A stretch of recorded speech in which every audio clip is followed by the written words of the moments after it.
from the heart of Dubai, where tomorrow is being built today, to the world. Welcome to the CTO Show with Mehmet. Here, we redefine technology and reimagine possibilities.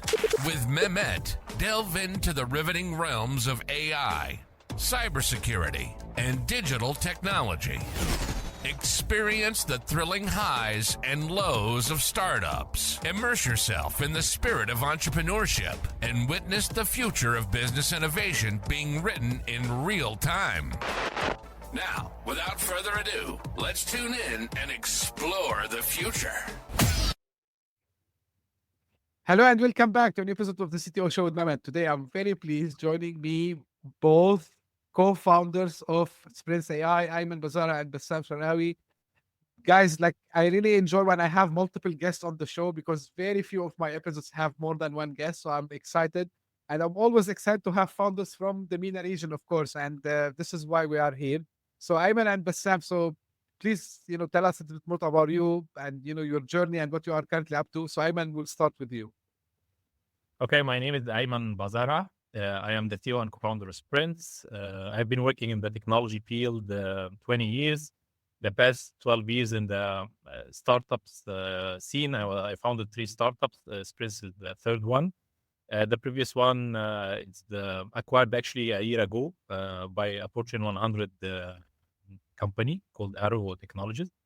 And it was focused mainly on the autonomous driving software for autonomous vehicles. Maybe a little bit about why we founded Sprints. Actually, it was I would say the reflection on our region where we have amazing youth who are keen to succeed in life and to produce a high value for their mainly economy and the globe. And all the companies I worked for, actually, I worked with multiple multinationals before starting my own companies. And all the companies was the main struggle or challenge is finding the good calibers. And they were actually hiring in thousands. We are talking about very big companies. And unfortunately, they couldn't find the right people coming from universities in the region. This is why we decided to go with Sprints to bridge this gap, and actually through our guaranteed hiring programs that we will talk about together. Sure. But I don't want to take the mic a lot. So no worries. Okay. Thank you, Ayman, for joining us. But Sam, if you can just tell us a little bit more about your journey also as well. Yeah, sure. First of all, thank you, Mehmet, so much for having us today. I'm very much excited for this episode. So my name is Bassam. I'm an engineer. I've been working in the software industry and the technology industry maybe since 2010. Sprints is my second startup. Actually, the first startup was a deep tech startup coming research based. I would say I used to work as a research assistant right after my graduation, and we made like an innovation that we wanted to make it a product, and it would be the first product in MENA coming out of a research-based company. And it was a very interesting journey actually with 2 of the top universities in Egypt. And then I joined another technological company because deep tech companies did not work very well back then. Investments were not ready for such type of companies. And if you remember that time, most of the investments were into Instagram and Facebook-like applications. It was light asset companies with a lot of software than hardware, and we had like both components since we were like a deep tech company. I then joined a US-based company and worked in US for like 5.5 years. I made 2 FDA-approved products with great teams from the Middle East and 16 other nationalities. And I had like a perfect time in US working with those teams, and I really realized how much of potential that the African talents and the Middle Eastern talents have in that industry. Yet we were not branded enough. Nobody knew about the African talents or the Arab talents or the Middle Eastern talents, that they are technologists. It was not that famous, and it's still not famous that the Middle East or Africa do have like these talented technologists. However, a lot of that FDA approved code was written by Egyptian or African talents. So I came to here to realize that no, we need to be branded more. We need to do something about this. The African talents are going to be like 50% of the whole youth, and we are only like 3% of them are technologists and are globally recognized. So I came back in 2018, wanted to do a Teams as a service company. And this is when my good luck made me encounter Ayman and knew him back then. So a friend introduced us, and I said, I want to make a company that makes technologists branded, make us as technologists branded well in US and in Canada and in these 16, between these 16 nationalities that I worked with. And then we founded Sprints to do that, to upskill people, teach them how to be great technologists, how to be recognized globally, and to employ our great talents in here and to make them branded everywhere, to let everybody knows that we do have a great talent and great people actually that can do wonders. This is music to my ears because this is a topic that I discussed a lot, outside of the podcast because, I'm a big believer also in the talents of the region and, how, the impact that they can have on not only in the, let's say, technological aspects. I look at it from impact aspect and, we're going to talk, of course, about it. So if I want to understand again, so you mentioned Ayman and Bassam, like you mentioned like some kind of uh, challenges that we have and also like some frictions that we have. If I want to ask you, what's the core mission for sprints? Like, what's your ultimate goal? I would say.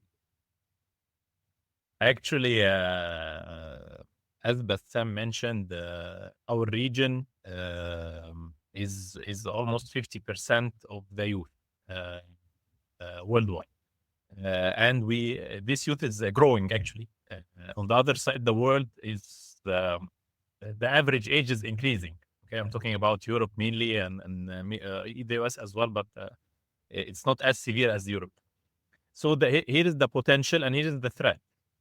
And on the other side, AI is coming and it will be disrupting. It will be replacing manual and low wage jobs. This is where sprints come. Actually, our name is Sprints.ai. So we came before actually the AI, I would say, revolution. Yeah. So our aim was to take this opportunity and defend against the threat. So those huge youth, all youth want high-paying jobs in the technology field and would like to be defensible against the future. And now you can understand that you really need to have a defensible career. I mean, because AI is replacing everybody. So our core objective was to graduate exceptional talent that can not only be employed locally, but to compete globally. This is our main goal, is to be able to compete globally.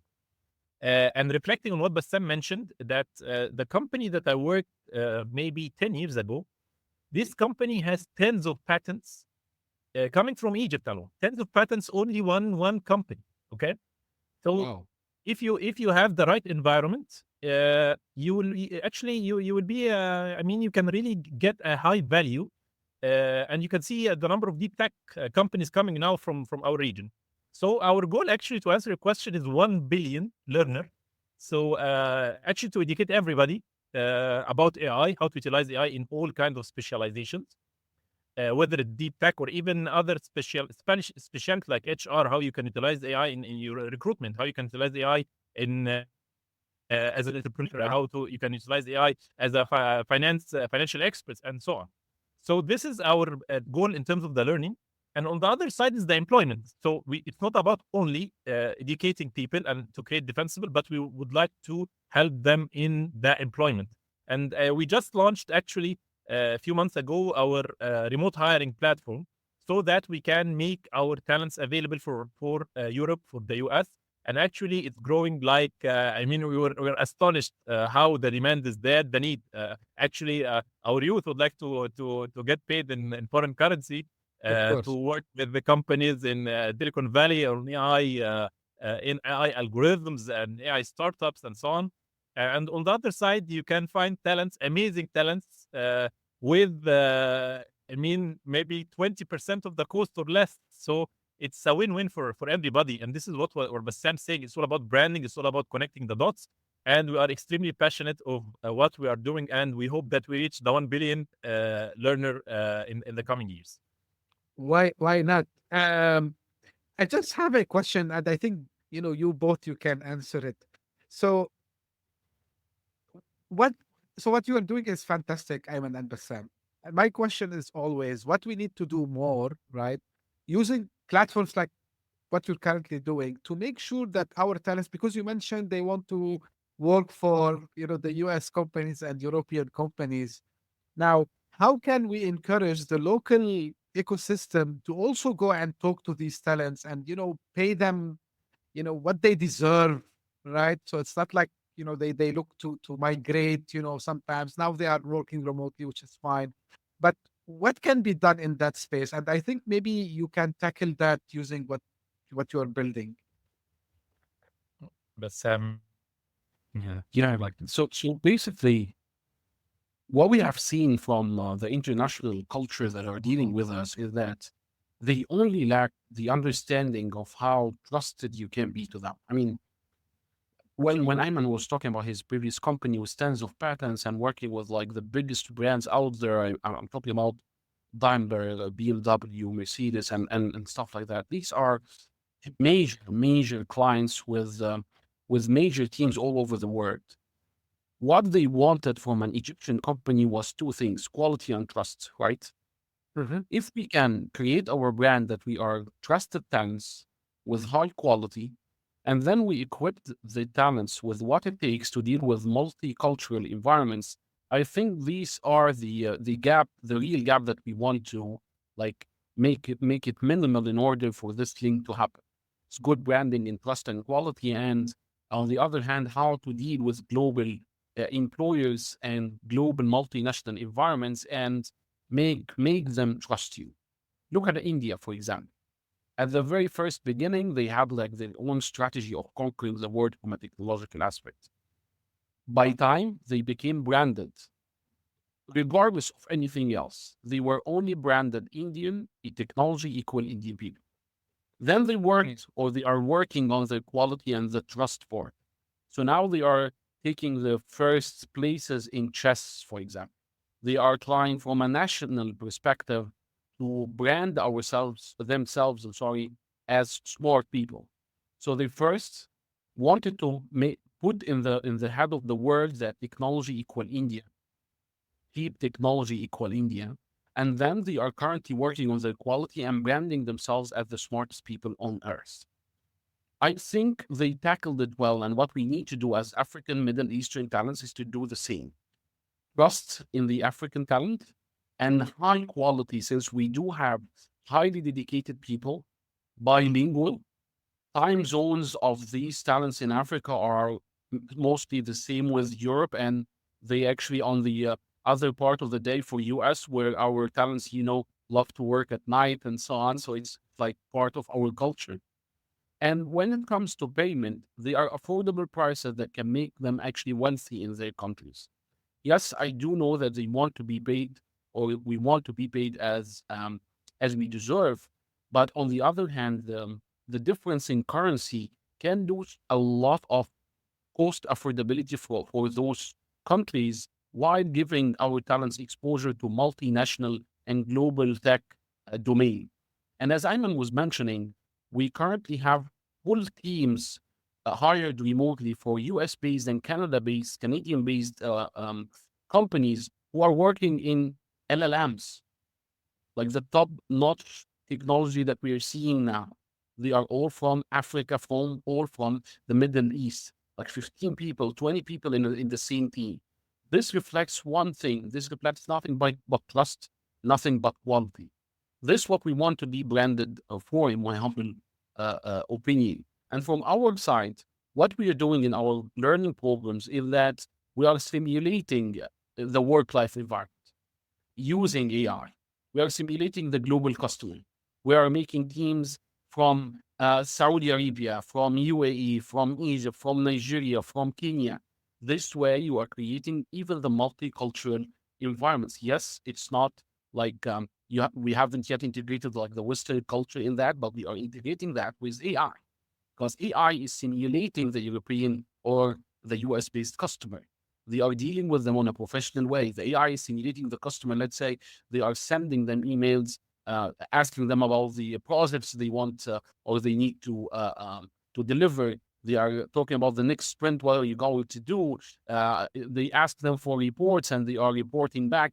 So you are simulating the work-life environment in order to equip the learners with the work, with what it takes in the work environment, so that they can graduate ready for global or local hire. That's great. Ayman, do you want to add something?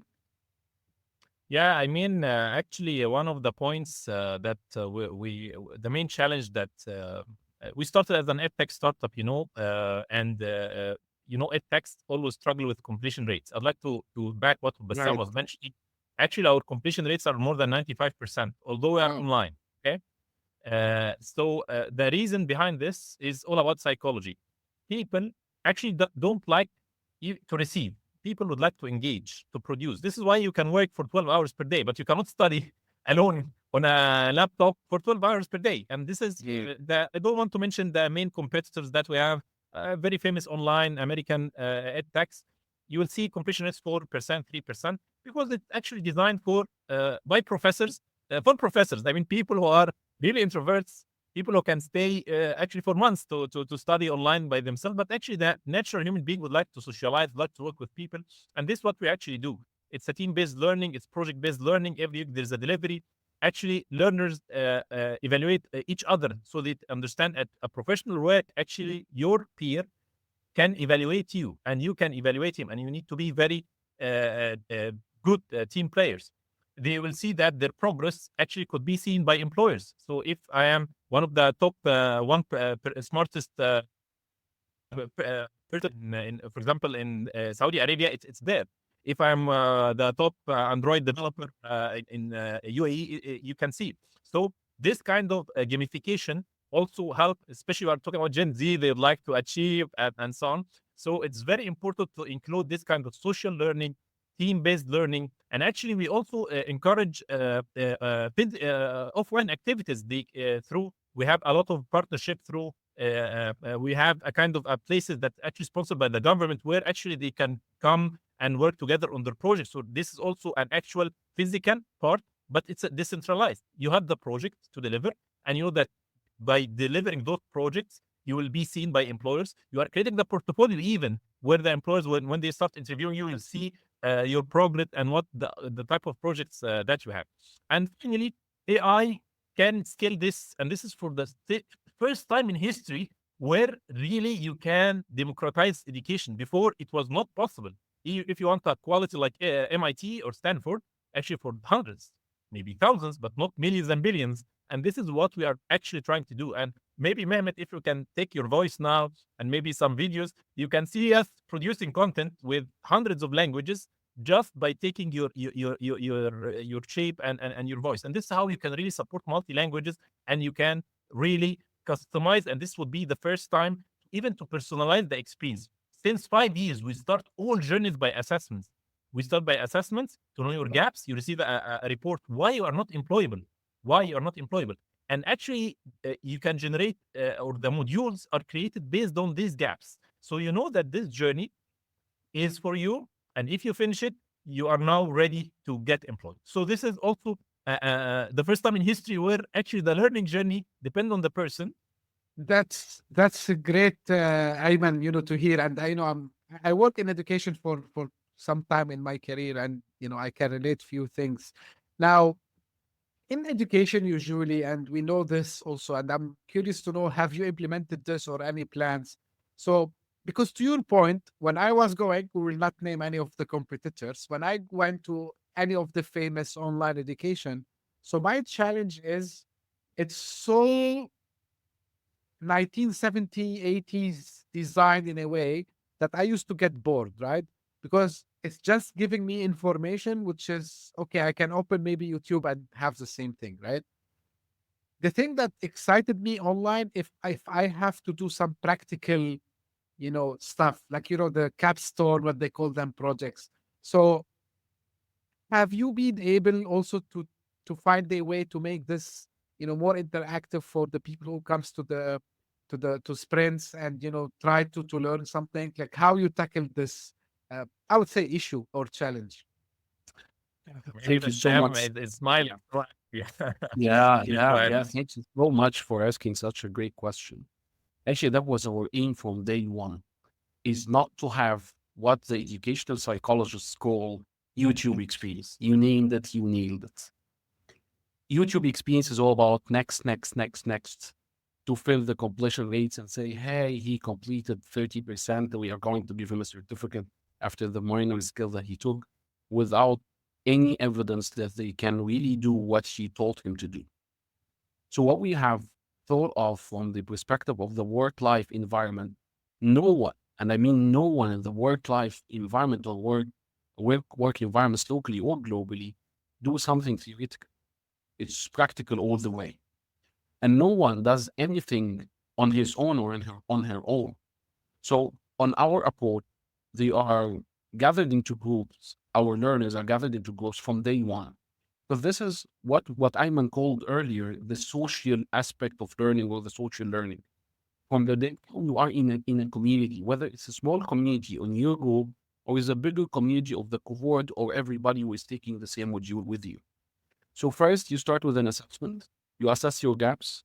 You start your own journey or module with people who are at the same level of you. You don't have any variations in the level, since we personalize the same journey for them all, or different journeys for them all. And then we start doing this together. And by calling doing this is all about practice. On a weekly basis, they have tasks and a capstone project.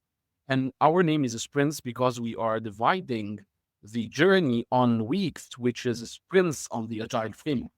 So they have every sprint, which is every week, they have a capstone project or some tasks to do together. They are reviewing them together. They are putting them all and using the tools GitHub and doing with Slack channels and integrating or communicating in English. So they are living the life of work life and the practicality of it. And when they finish, they have now a portfolio of projects, 10, 12, 15 projects that are industry-like projects. So they are now equipped with what the industry needs, and thus they are employable. And thus the completion rates are high. Why? Because they are not seeing or watching the videos for the sake of watching the videos for completion. They are watching the videos and researching in order to get the project done. And that's the ultimate goal. And I will use an example that Ayman is always using, which is, do you remember when at college you were, the most time you were excited and interested in what you're doing?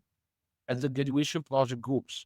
Why? Because you only have guidance, and what you want to do is to come up with an output that you can see it with your own eyes and say, hey, I did this.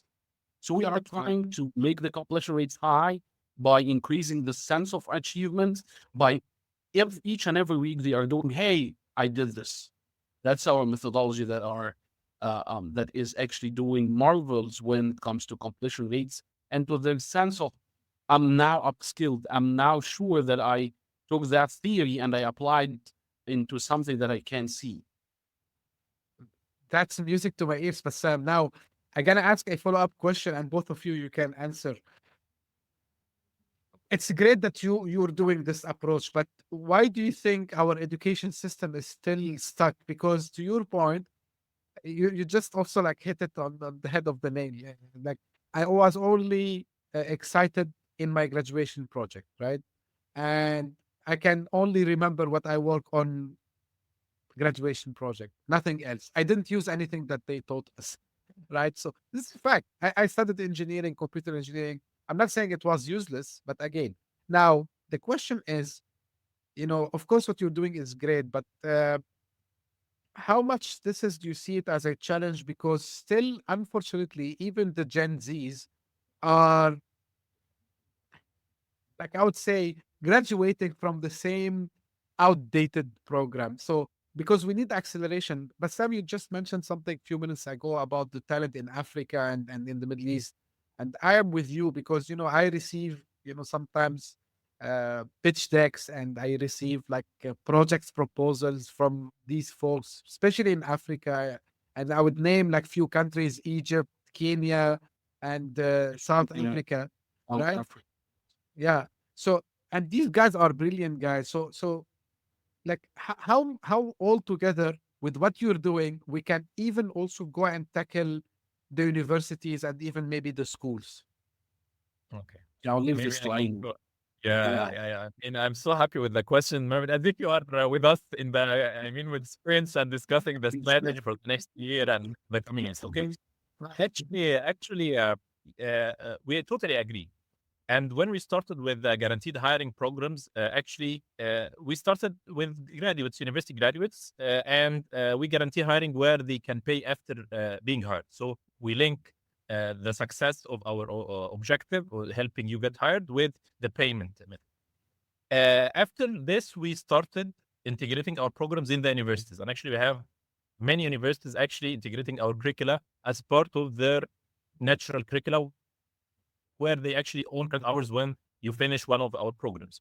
We also partnered with the Ministry of IT and Higher Education, multiple programs, where actually we started landing jobs for university students after taking our programs. Okay, so part-time jobs or internships, but long-term internship that they can do in parallel with their work. So we are going this side in order to scale this. And I want to tell you, actually, our first pitch for spreads was to a university.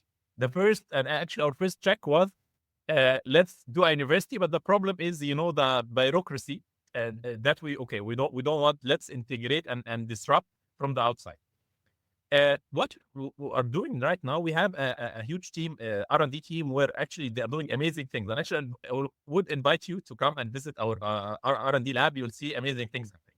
What you are planning this year, actually, to open what we are doing for the universities, where they can use our engine to generate content, to validate that they have, to generate projects for the curricula, to design the journey, and also to utilize our coding labs and all what we have developed as a platform as part of the experience. Also, the AI coach, we have AI coaches that is trained on the curricula that can help the students to engage and so on. And actually, we are deploying a very nice new feature where actually there would be an AI team mate with the team, because we believe in team-based learning or social learning. So we'll have a kind of a bot with you that actually part of the team that can engage and also act as a teammate as well. So by utilizing this, you can really disrupt the education, because the content would be very advanced at this point of time, because you are utilizing AI to improve, and the experience will be engaging because students will be interacting with the platform. So by this, you can really improve, I would say, the education and disrupt it. And I would say, really, university, because we're talking with ministries, universities, they are extremely open for this, because everybody is afraid if they don't jump as soon as possible, it will be really impacting everybody, the staff, the students, and so on. On the other side, I would say the problem with the current educational systems, whether on the school level and university, that's the question, why this didn't happen before. First, AI wasn't there, okay? So AI can really personalize, can engage, can enhance. So AI is the accumulation of the human knowledge, and this could be better than any professor, university professor, or teacher. However, for us, why we are different? Actually, I would say because all our management team, of course, we have PhD holders, we have people, who did amazing things. But again, all of them work in the business field, and this is the different thing. We know the market, and so we know the needs, and we are able to bridge the gap. And this I would say, the problem with school teachers and university professors, that they didn't have this kind of exposure. And actually, one PhD holder was applying to us. He's actually professor staff professor, and he wanted to join one of our guaranteed hiring boot camps. So I told him, you are old now, you are a PhD holder, actually from the US, and you want to switch, and actually from engineering, I would say civil engineering, okay? Why you want to switch at this and learn programming? It's too late. He told me, actually, Ayman, I am failing my students. I believe I am not employable to teach them how to get employed. I never had this kind of market and industry experience in the civil, so I cannot teach them how to be amazing employees and really disrupt and engage. So this is the problem. They are disengaged. And here we are trying to do and help and enable and availing or making our platform and the learning experience available for everybody so that it can enhance and improve the learning experience for everybody. This is fascinating, honestly, because the change, it's coming. And I'm happy to hear that you're already working with some, educational institutions. Change is And here. it's here, absolutely. And this brings, the question that I had in my mind, because you talked about the social experience and for example, the example you just gave. So what I'm seeing recently, and of course AI accelerated this, no doubt, like we are tending to go with more a cohort based approach where you have like a group of people, sharing the same mission, let's say, or maybe they have the same short or long term goals, I don't know. And I immersed myself last year, by the way, in one of these cohorts. It's not like because I don't know the technology, just I wanted to see the experience. So are we seeing, and both you can answer this, are we seeing like more cohort based education is the norm now, where you interact with people online, and then sometimes maybe, and I've seen it, by the way, I've seen like two people come to the cohort, they become co-founders, for example, and sometimes another guy sees another guy in the cohort and say, hey, you know what, I could employ you. So are we seeing like more this is the normal rather than the, I would say, classroom based approach moving forward in the But age Sam, of AI? yeah, I will say something, and I'm sure that you want to answer this Please. question, but I would say something that part of our core belief, we don't believe in self-paced learning or anything self-paced. Yeah. Because that will always postpone things. Okay, so I mean, we believe in time boxed, and from day one it was time boxed. But again, time box could be simulated. Yeah, I mean, you can have people together, and there is a kind of simulation that you have to finish at this point of time. Otherwise, you'll be kicked from the experience. Okay. You have also, when you engage with the teammates, you have commitments with time. So time is crucial. When you call it cohort, there might be millions of people learning at the same time. Okay. But again, it's all about time boxing the experience. Sorry, Bassam, if you'd like to. Yeah. No. That's actually very important. I want you, Mehmet, to picture this. An online experience for university students where they have to deliver a project every 2 weeks. They have like office hours for the professors and teaching assistants. And from day one, they are working on groups for a self-paced time box with a project. And they are working together as if they are in a huge graduation project. Some of them will be smart enough to finish their semester in 1 month, and some of them will need more time to finish their semester in 3 or 4 months. Some of them can graduate earlier than others. They only have the journey and they have the support from their professors and teaching assistants. How do you picture this? What do you think about it? Wouldn't you just would make means? Adding on this, that the payment could be linked to the duration. So incentivize early. Exactly. Other platforms, actually, they don't care. You don't care about completion, but Right. they are impact driven. Would like people to get actually, because monetize actually from employment as well, Mehmet. So it's for good for us, for people to finish Exactly. as early as possible to advance. So actually, we incentivize people finishing early. So what I'm saying is, what Ayman was saying earlier, with our AI system that we are doing on the back end, we are currently availing it for universities and saying, hey, you can come and put to that AI agent all what you have from the materials that you have. And we are going to put it in a journey exactly like this. We're going to distribute it into a well-curated education model based on the model, great practical model, and we will put it in a gamified way, and we will guide you and give you the guide, the trainer guide and the learner guide, in order to have an amusing, engaging, customized learning journey. We are building this, we built this already, and we're using it, and we are availing it now to educational institutes. Come and digitize your learning journey and put it in an experience that can be really engaging and really impactful. We have tried this ourselves, and we want to help others to do the same because its impact is huge. What they can do is that they can disrupt education with only a political will, whether it's a university, whether it's a government. They can impose that disruption into their systems by only using a very simple model, distributing the journey and transforming it into an engaging journey, empowering youth in order to complete and incentivize them to complete faster, and providing them with internships and jobs in order to make them employable faster. This way they can impact their lives better in less time. And it's not cohort based as you mentioned, and it's not one size fits all. If I'm smart, why should I wait for 5 years? If I'm extremely smart or passionate, if I'm in need for a job more than anyone else, why would I wait for the same 5 years? I need to get that job in like 2 years to support my family or support myself. So there is huge impact and disruption that can get into our societies just by disrupting education into an engaging, impact-driven model that is, have you ever heard of an edtech company that is powered by the industry? That's what Ayman was saying earlier.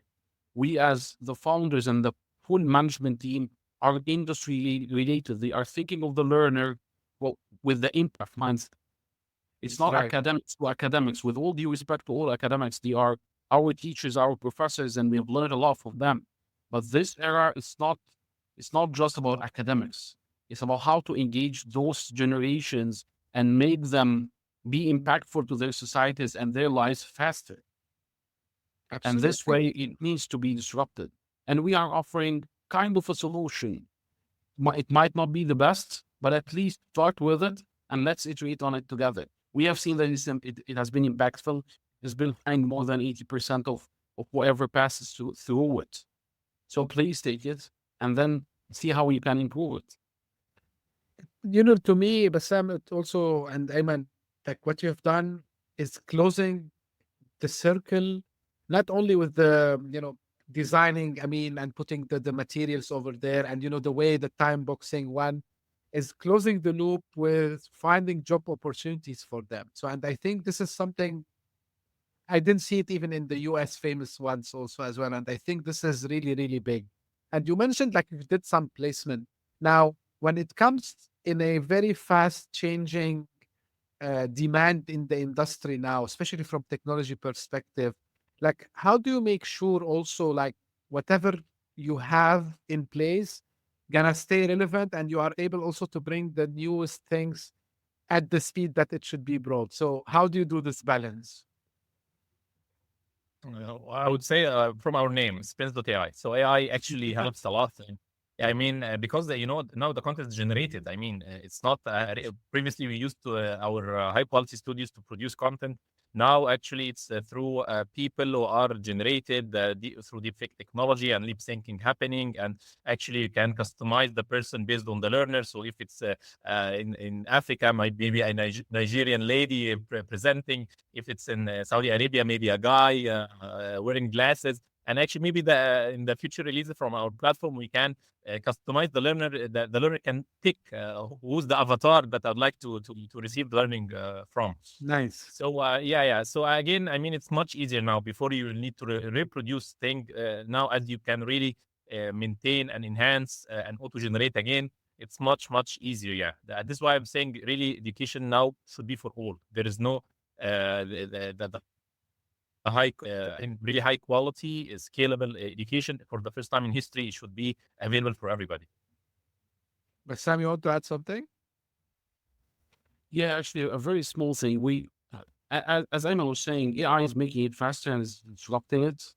And we work in technology, right? So we already have our process of researching the job market needs periodically every month to 3 months. It depends on the domain that we are researching. So with this process, we had to either change or edit or even change the whole curriculum of our specific programs related to a specific field, depending on what is happening on ground from a job perspective, not from the academia the academia perspective or just the research. If the market needs something different, we are going to change our programs to fit it in, because we are looking at the employability, not just the learning. As you were saying, we are trying to close the loop from learning to employment, and not just local employment at your country. We are bridging that to global and remote jobs, so that you can get the global exposure and work in the cutting edge technologies, what they call the latest and greatest technologies around the world.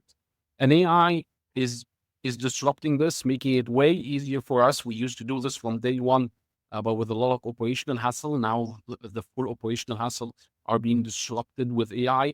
And I can say that we don't have like a 400 experts from 13 countries around the world to consult us and do the projects, the programs with us. They are from industry with the 10 to 15 years of experiences, because we only use experts who are into the industry, as I said, because we want employability at the end. We are kind of utilizing those experts better now with their mindset and sharing the experiences, not just with clarifying and recording videos, because we are doing that operational part using AI already. We're utilizing their brains in how to make the latest and greatest use cases put into our programs, rather than reshooting and re-recording, as Ayman was mentioning. So I would say with AI, we are disrupting the whole operational model, and we are being even faster with keeping pace with the technology. Some of the programs related to AI are being updated on bi-weekly basis, because we have a lot of news coming in, a lot of stuff are being updated. So it's crazy. And with AI, with the help of AI, we can keep pace with that and with the job market. That's great to hear, Bassam. Now tell me about the expansion, on a global level. I know like you operate mainly on, the African/Middle Eastern market, and you serve companies, I mean, for the placement in the US and Europe. So currently, like where geographically are you able to serve, and what are like the future plans for expansion? Yeah, I would add, and then Ayman can, of course, follow. Sure. We are currently working in, of course, Egypt, the country where we started, in Saudi Arabia, in UAE. We are working closely with the governments and governmental entities in order to upskill hundreds and thousands of talents over there. We are working in Nigeria. We are upskilling Nigerian talents and Nigerian entrepreneurs when it comes to AI, because we believe that AI is our only chance to keep pace with the whole world. Maybe in the upcoming 50 years, we are in Nigeria. We are doing that with AI. We are expanding into Jordan as well. We are going next in our plans to Kenya and South Africa as well. And this is for learning and upskilling talents and getting them ready for the markets. And for the global employment market, our talents currently are in US, in Canada, in Germany, in UK, in Switzerland, in New Zealand, all over the world, different employers. We are currently in contact with some of the major Canadian research labs in AI, because they have their own incubators and accelerators, where they have a lot of startups that can need African, Egyptian, and Middle Eastern talents, AI talents specifically. And we do believe, as I said before, it's our only chance to keep up with the pace of the world, because the new AI is not coming, at least in the next 50 years. Right. Yeah, I mean, you said it all, Bassam. Maybe I can add that our programs are open for everybody. I mean, when we talk about specific countries, it's all about directing our marketing efforts Right. towards acquisition. But again, it's a global platform. Anyone can actually get there and get and be trained and to be employed. And for the remote hiring, actually, we have companies in Egypt actually utilizing remote hiring. So it's for everybody. But again, the major markets is the markets where Bassam mentioned, whether US, Europe, and maybe Australia and New Zealand as well. But again, it's open for everybody. That's, again, I'm very passionate about, anything that can have impact. And this is, is leading me to the, to the next question. And both of you, but I mean, like you're a serial entrepreneur, and Bassam also same for you. So how are you hoping what you're doing is to have more of course, don't get me wrong. We started to see the ecosystem much better than, I remember when I used to talk about, startups in 2011 and 2010, people used to mock me like, are you crazy? What startups here in the Middle East or this region? Now, of course, different world, and we are seeing a lot. But how you are hoping, because see, you're getting the talents, the technology that allows them to build real technology product. Don't get me wrong again, consumer startups are great, but how are you hoping this will let us have more real technology startups starting from Africa? I'm very bullish on Africa, by the way, based on the conversation I have, and also like the talents in Egypt, in Jordan, in the UAE, Saudi. So how you are hoping this will get an impact on having more technology startups starting from our region? Whoever want to start first. Maybe I can start. Yeah, I mean, so actually, we truly believe in what we're doing, Mehmet. I mean, this is why actually we picked our region because Middle East and Africa, really any change you do, it can really change lives. What we're doing actually, we are, I would say, helping in creating a better future for this region. You are enabling people with that top-notch technology where we would make ourselves valuable for our economy, our society, and actually for the world, because you'll be producing, value for everybody. And we are, I would say, the solution for every problem for any country that we have, it's all about education and employment, because education, building the mind, and employment, you produce the value. So we are tackling, I would say, the most important aspect and challenge in this region, and this is why we do believe this would be really the fuel for every startup, because any startup would like to have amazing talents to be able to develop amazing products that they can sell worldwide. So and this is why actually our first customers are startups, because those are people who actually believe in what we are doing. They need people who are working agile from day one, so people can really engage with startups. And actually, we're talking about startups in our local economy. We're talking about startups all over the globe as well.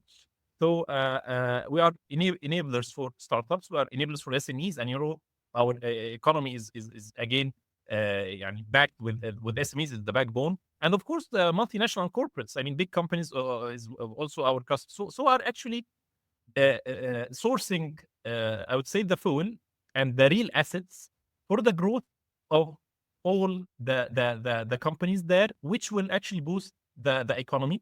And I would say the companies that I mentioned that are producing patents, they didn't start from day one producing patents. I mean, after iterations and iterations, they are producing tens of patents, maybe hundreds now, some companies every year. So this is how things, and this company that I'm mentioning, actually, you will see more than 10 companies are spin-off coming from it. Okay, more than 10 companies. So this is how you and now you're starting seeing unicorns for the first time in our region. So again, I would say we'd be helping and enabling everybody to be able to compete in this extremely competitive world at this very struggling and challenging time and era. Bassam, you want to add something? Yeah, I mean, I hear and feel you and what you said about the ecosystem. And no, we're not getting you wrong. Let's be honest.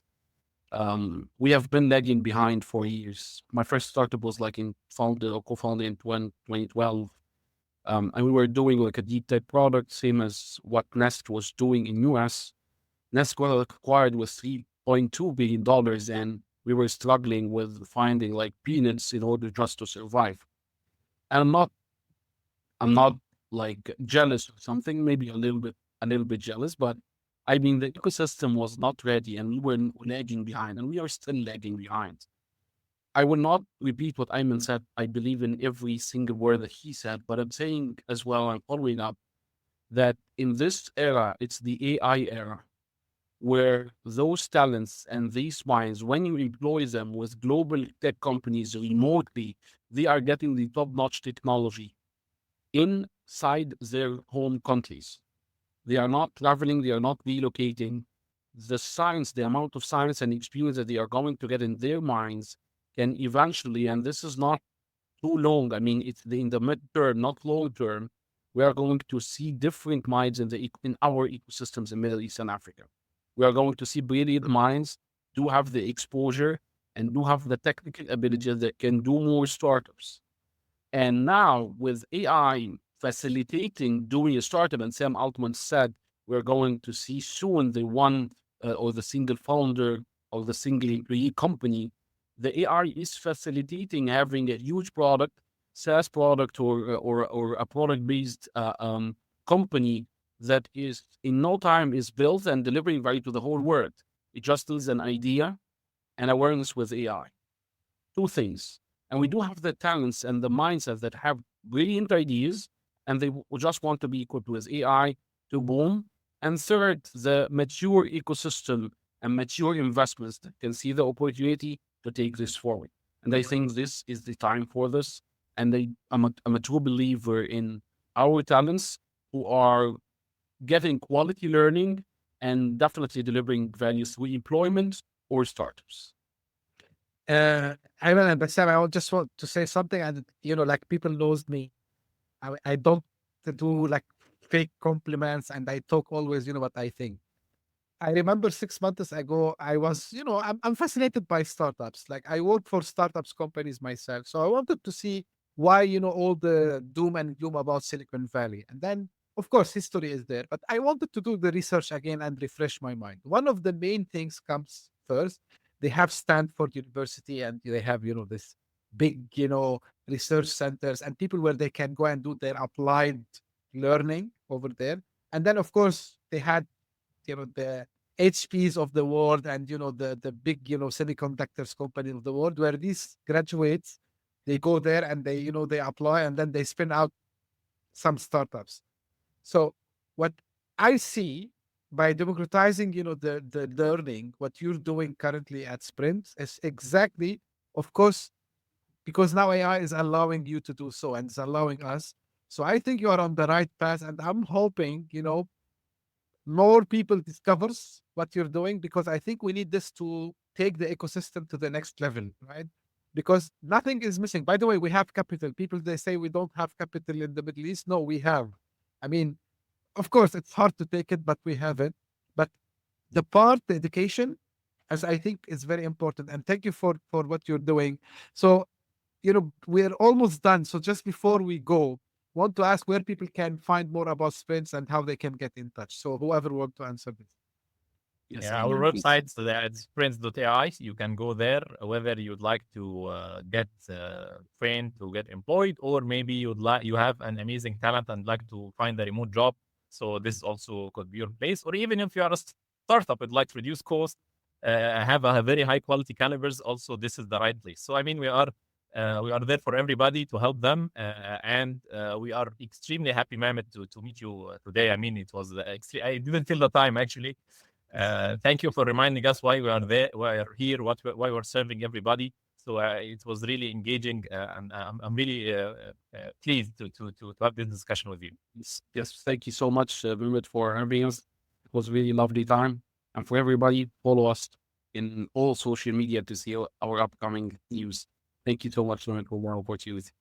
Sure. So what I'm going to do, I'm going to put the links in the show notes so people, they don't have to struggle and go search online. So I will make the life easy. Ayman and Bassam, thank you very much again, for being with me here today. I really appreciate your time. And this is for the audience.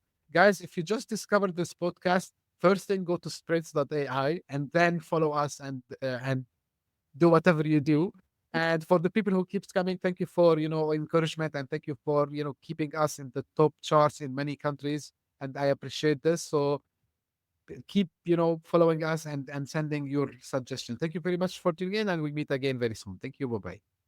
Hit that subscribe button, share the show with your tech-savvy friends and fellow entrepreneurs, and leave us a review on your favorite podcast app. Your support means the world to us.